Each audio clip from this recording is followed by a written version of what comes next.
Are you secretly losing money every single day without even realizing it? What if I told you there's a silent thief lurking in your wallet, slowly but surely eating away at your hard-earned cash? You feel it at the grocery store, at the gas pump, and especially when you look at your rent bill. That uncomfortable squeeze, the feeling that your paycheck just doesn't stretch as far as it used to. You're not imagining it. This isn't just a cost of living adjustment, it's a powerful economic force that dictates your financial future. Stick around, because by the end of this video, you won't just understand this invisible enemy, you'll have the tools to fight back, protect your wealth, and maybe even turn the tables in your favor. This is about taking control of your financial destiny, so let's uncover the truth about inflation. What exactly is this silent thief we call inflation? Let's be honest, financial jargon can be intimidating, but understanding inflation doesn't have to be. Imagine a crisp $20 bill in your hand today. Now, imagine that same $20 bill 5 years ago. What could you buy then that you can barely afford now? Maybe a full tank of gas, a week's worth of groceries, or even just a decent meal out. That's inflation in action. At its core, inflation is simply the rate at which the general level of prices for goods and services is rising, and subsequently, the purchasing power of currency is falling. Think of it like this: your money isn't buying as much as it used to. Your grandparents probably talk about how they could buy a coffee for 25 cents. Today, that same cup of coffee might set you back $5. It's not magic, it's just the silent thief doing its work. And here's a common misconception. It's not just greedy corporations arbitrarily raising prices. While that can be a factor, inflation is a far more complex phenomenon, influenced by a delicate balance of supply, demand, and monetary policy. It impacts every single decision you make, from how you save to how you invest, and even what career path you pursue. Understanding it is the first step to mastering your money. Why is this silent thief always on the prowl? The real reasons behind rising prices. So, why does inflation happen? It's rarely just one thing. It's usually a perfect storm of several powerful forces. Let's break down the most common culprits, using examples you've probably seen firsthand. First, we have demand pull inflation. This is when too many dollars are chasing too few goods. Think back to the early days of the pandemic.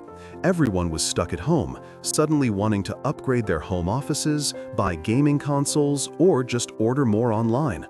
Demand for electronics, certain furniture, and even specific types of outdoor gear skyrocketed. But factories couldn't keep up.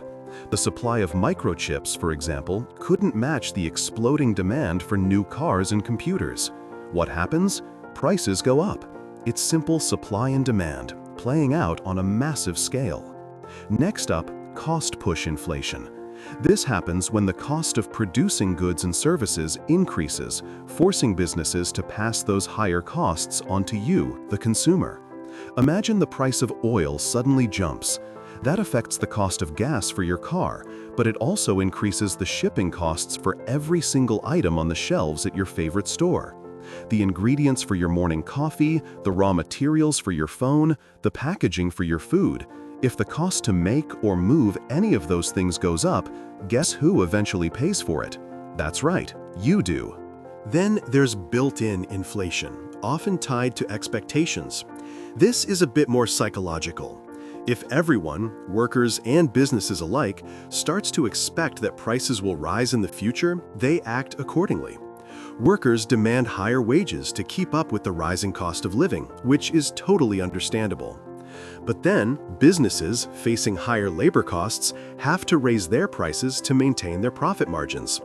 It becomes a self-fulfilling prophecy, a spiral where expectations themselves fuel the inflationary fire.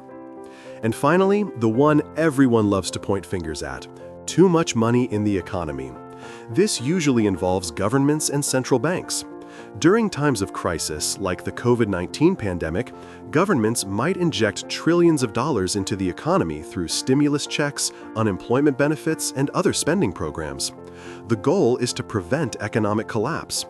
But when there's suddenly a lot more money floating around, and not necessarily more goods to buy, the value of each dollar can decrease. Think of it like diluting a drink. Add too much water, and the flavor gets weaker.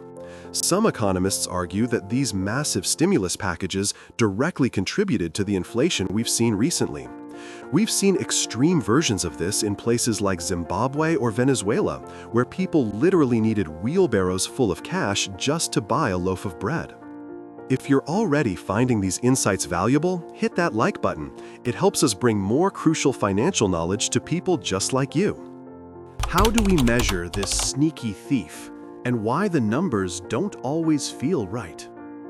So, how do the experts track this elusive silent thief? The most common tool is the Consumer Price Index, or CPI. The CPI basically measures the average change over time in the prices paid by urban consumers for a basket of consumer goods and services. Imagine a shopping cart filled with hundreds of items you typically buy: food, housing, clothes, transportation, and medical care.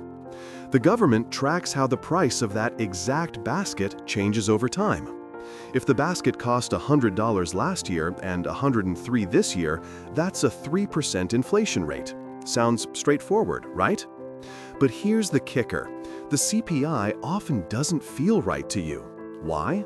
Because the CPI is an average. While the overall CPI might report a 3% increase, the price of your rent might have shot up 15% and your groceries by 10%. Your personal basket of goods might look very different from the average. This is why many people feel like inflation is much higher than what the official numbers suggest. It's a classic disconnect between data and lived experience. And let's not forget the sneaky phenomenon of shrinkflation. Have you ever noticed your favorite snack bag getting smaller, but the price staying the same, or even going up? That's shrinkflation. You're paying the same amount of money, but you're getting less product. It's a hidden form of inflation, designed to be less noticeable than a direct price hike, but it's still eating away at your purchasing power. This thief isn't just raising prices, it's also making your portions smaller. Is this thief always bad news, when inflation can actually be your friend? It might sound counterintuitive, but a little bit of inflation isn't just normal. It's actually good for the economy. Economists generally aim for a small, stable inflation rate, typically around 2 to 3% per year. Why? Because it encourages spending and investment. If you know prices will be slightly higher next year, you're more likely to buy that new gadget or invest in a business today, rather than hoarding your money. This creates demand, stimulates production, and leads to job creation and economic growth. It's like a gentle nudge that keeps the economic engine humming. But on the flip side, we have two dangerous extremes. First, deflation. This is when prices fall consistently. Sounds great, right? Everything gets cheaper. But it's actually an economic nightmare. If prices are always falling, people postpone purchases, waiting for things to get even cheaper. Businesses can't sell their products, so they cut production, lay off workers, and reduce wages. This leads to a vicious cycle of decreased demand, higher unemployment, and a stagnating economy. Think of the Great Depression in the 1930s. That was a period of severe deflation. It feels like getting a discount, but it often signals a much deeper economic problem. Then there's the absolute worst-case scenario, hyperinflation.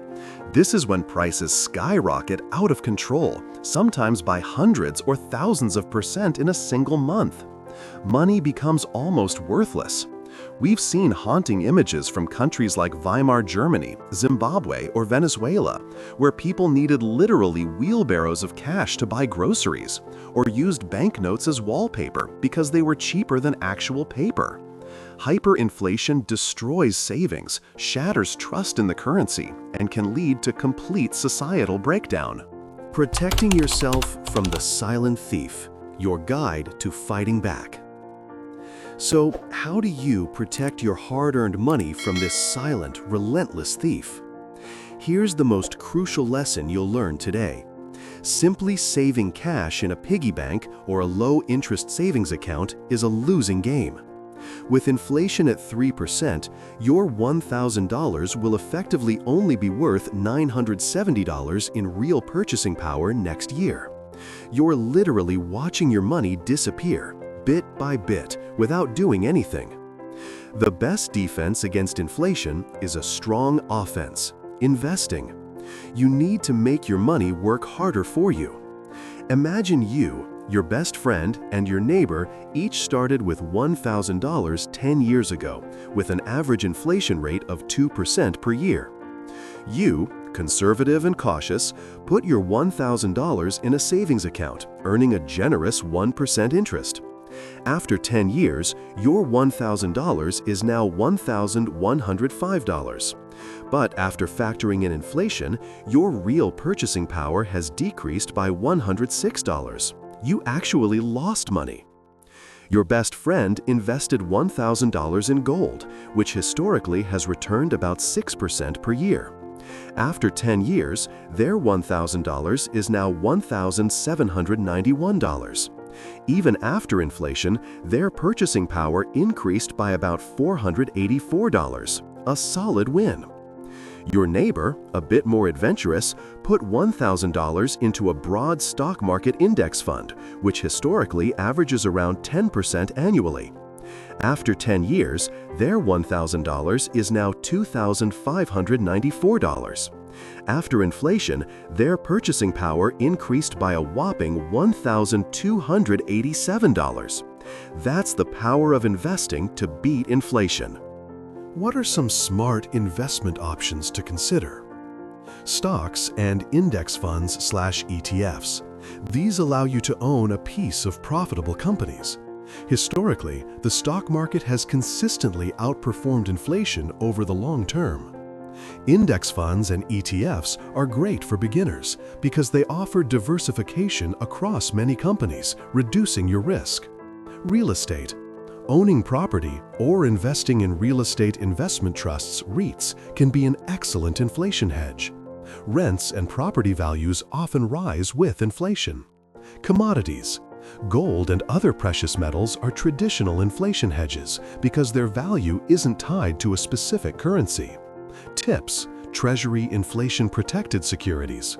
These are U.S. government bonds specifically designed to protect you from inflation, as their principal value adjusts with the CPI. They offer safety, though typically with lower returns than stocks. But here's the golden rule: never invest in something you don't understand. Start small, educate yourself, read books, and follow reputable financial advisors. Diversify your portfolio. Don't put all your eggs in one basket, and always maintain an emergency fund. Knowledge is your most powerful weapon against the silent thief. So, there you have it. Inflation isn't some abstract economic theory. It's a very real, very powerful force constantly shaping your financial reality. It's the silent thief that's slowly but surely eroding the value of your money. But you are not powerless. By understanding how it works, why it happens, and crucially, how to make your money work harder for you, you can protect your wealth and build a more secure future. It's time to stop letting your money sit idle, losing value. It's time to turn that passive loss into active growth. How are you fighting back against inflation? Do you have any go-to investment strategies or money-saving hacks? Share your experiences and advice in the comments below. We're all in this together, and learning from each other is how we all get smarter. If you found this video empowering, please give it a thumbs up and subscribe to our channel for more actionable financial insights.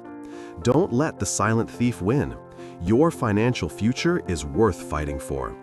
And if you're ready to dive deeper into building an inflation-proof investment portfolio, check out our next video right here.